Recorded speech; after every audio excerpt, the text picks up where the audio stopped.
Hey-o! Good morning, everybody. All right, so we've got lot to cover today. We're talking about Chapter 33, Electromagnetic Waves. So the first thing we want to discuss about electromagnetic waves is what are they? How do they form? Where do we see them? That kind of thing. So the EM spectrum is a large spectrum. The stuff that we see, visible light, is just a very narrow band of that electromagnetic spectrum, right? We have microwaves, radio waves, ultraviolet, infrared, x-rays, all of that stuff. All of those fall under the category of the electromagnetic wave spectrum. So the thing that's unique about electromagnetic waves as compared to other types of mechanical waves that we studied last semester is that first, it is an electric field and a magnetic field that are coupled together and that drive each other and propagate together through space. The other thing that's unique about electromagnetic waves is that they do not require a medium through which to travel. They don't have to have air or water or a board like this, right? They travel through the vacuum of space, right? That's why in space no one can hear you scream. All right. Anyway, so I've tried to draw this picture up of an EM wave. It's a little hard to draw, but essentially what we have is an electric field that oscillates in time and space, and a coupled magnetic field that's perpendicular to the electric field. And it oscillates in time and space in the perpendicular direction. They're coupled together. As the electric field maximizes, so does the magnetic field. As the electric field comes to zero, so does the magnetic field. When they switch into the negative direction, they both switch to negative. All right? And then they propagate along or in the direction that's perpendicular to both of their oscillations. I'm going to show a little animation of that right now. All right, class, this is an animation of the electromagnetic wave. Remember that an EM wave consists of an electric field coupled with a magnetic field. Now, these two fields are perpendicular to each other, and they propagate in a direction which is perpendicular to their directions of oscillation, which we'll talk about later in the pointing vector. The electric field is here in red. The magnetic field is in green. I'll show you the electric field first. Now this plane is connected to a point on the wave, and it'll stay there. So you can either watch that point as it propagates through space, or you can look at a particular point in space, and you'll see the wave oscillate up and down in the positive and negative directions. Let's go ahead and play it. Okay, so if you're looking over here, you can see the electric field oscillate from the positive to the negative directions. If we watch it again, we can watch this point on the wave itself move along in space in the propagation direction, which in this case is the x direction. So the electric field is oscillating in y, and it's propagating in x. The magnetic field, which is, remember, always perpendicular to the electric field, is going to oscillate in the z direction, but it will also propagate in y. Let's take a look at that one. So we can see the same phenomena, it's just in a different direction. You can see the wave oscillate from positive to negative, or we can see it propagate along in the x direction, depending on where we're looking. When we put them two together, we can see how the coupled wave interacts as it propagates through space. Remember, the electric field and the magnetic field are intricately linked. Whenever the electric field is maximum, so is the magnetic field. When the electric field is zero, so is the magnetic field. And they're always perpendicular to each other. Okay, so how do we quantify these waves? Well, we use the wave equation. We studied this last semester. Okay, both of those equations for the electric field and the magnetic field are right here.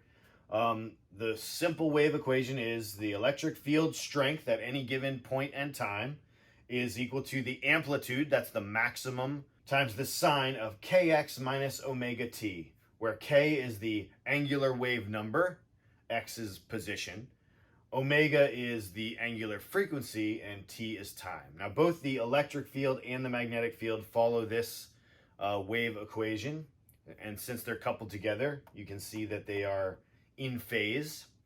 I want to remind you about the angular wave number. The angular wave number has units of radians per meter. It's related to the wavelength, lambda, has units of meters.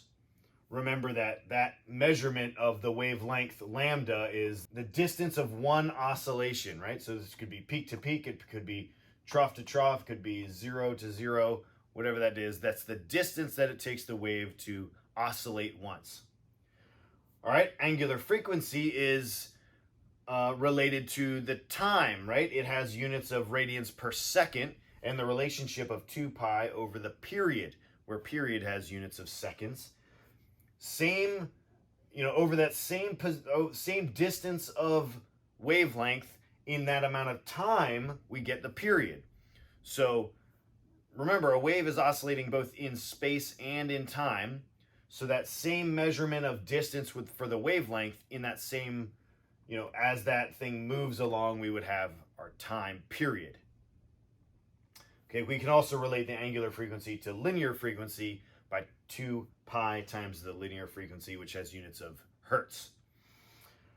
Okay, the last thing I want to talk about, at least for this section, is the wave speed. Now, for mechanical waves, we related the wave speed as the angular frequency over the wave number, okay? And that determined how fast the wave would propagate through space. Well, it turns out that for electromagnetic waves, at least in a vacuum, the frequency and the wave number, right, that ratio will always equal c, the speed of light. Okay, there's this relationship here, 1 over the square root of mu naught times epsilon naught. But when we put those electromagnetic constants in, we do that calculation, what we get for the speed of light is approximately 3 times 10 to the 8th meters per second. Okay, always in a vacuum. Okay, the next thing I want to talk about is the Poynting vector. The Poynting vector, I know I didn't spell it wrong. This is a fellow named John Henry Poynting came up with this. And this is the rate of energy transport per unit area of an electromagnetic wave. Now, we know waves carry energy, right? You go out in the sun and you stay out too long, you get a sunburn. How did that happen? Well, the electromagnetic waves from the sun, right, carried energy to your body that burned your skin, right? That's how we know waves carry energy. And so what the Poynting vector tells us is over a particular surface area, how much energy is transferred in a particular amount of time. So we have the expression for the Poynting vector here. It's given by a capital S, and it is equal to 1 over mu naught times the electric field crossed with the magnetic field. Now, when I say the rate of energy transport, what am I talking about, right? We're talking about energy over time, because we said a rate of energy. What's energy over time? That's just power. And then per unit area, right? We're talking about the power per unit area of an electromagnetic wave. So the units of the Poynting vector would be watts per meter squared. All right. Now let's talk about the magnitude of the Poynting vector, right? This is sort of the how much energy in amount of time over an area do we get? Well, since the electric field is always perpendicular to the magnetic field in an electromagnetic wave, when we take the cross product of them, right, they're always perpendicular. So the sine of 90 degrees is 1. Very good. So we get that the magnitude of the Poynting vector is 1 over mu naught times the magnitude of the electric field times the magnitude of the magnetic field. If we bring in our relationship between electric field and the speed of light, then we can sub this in, right? We can say that the magnetic field is equal to the electric field over the speed of light. We sub that in and we get another expression for the magnitude of the pointing vector right here. Okay? Now, the magnitude of the pointing vector is great, okay? Fine. But the thing that's really great about it is it also tells us the direction of wave propagation of the electromagnetic wave. Okay? It points in the direction of wave propagation. Now remember, this is a cross product, so let's say I have the electric field in Y, I have the magnetic field out here in Z. How do we get the direction of the result for a cross product? We use our physics gang sign, right? So I get my first vector, my first finger in the electric field up, right? My middle finger would be in the magnetic field, which is out towards you. Come to this side, out towards you. My thumb points in the direction of propagation. This is the direction of the pointing vector, okay? So that direction of wave propagation will always be perpendicular to both the electric field oscillation and the magnetic field oscillation. Okay, the next thing I want to talk about is the intensity. Now, intensity is just the average of the pointing vector, okay? So if the pointing vector talked about the power over the area, right?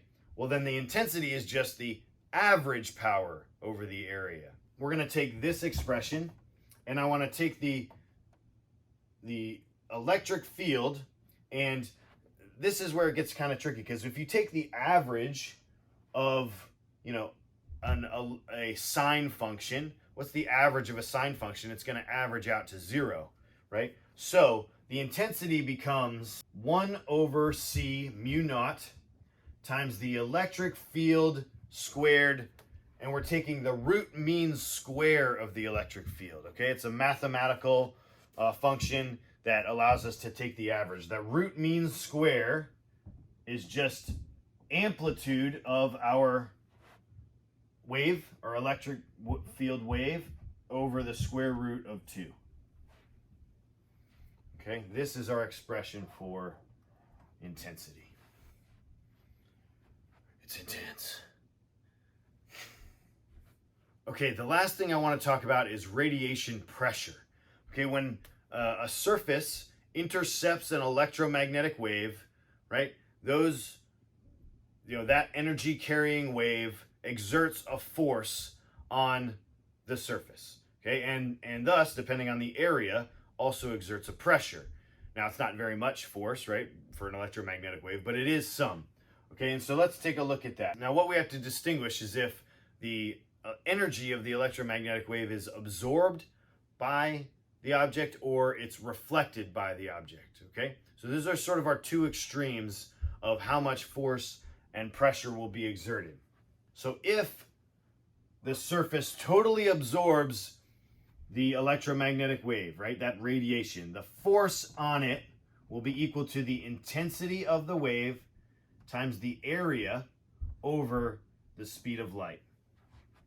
Okay. However, if it's totally reflected, the force is twice that of if it's absorbed. 2 times the intensity over the area over the speed of light, c. Okay, now what about the radiation pressure? Well, pressure is force per unit area. We write the radiation pressure as a P sub little r. If we take the force per unit of area, I sub in this for force, I divide by area. What happens to my areas? They end up canceling out. And I get radiation pressure is just the intensity over the speed of light. For totally absorbed. For totally reflected, what's the difference? Well, it's twice as much. So the radiation pressure for totally reflected is 2 times the intensity over the speed of light. Okay? All right, let's see if I can cook up a sample problem for you. If you have any questions, let me know. Have a great day.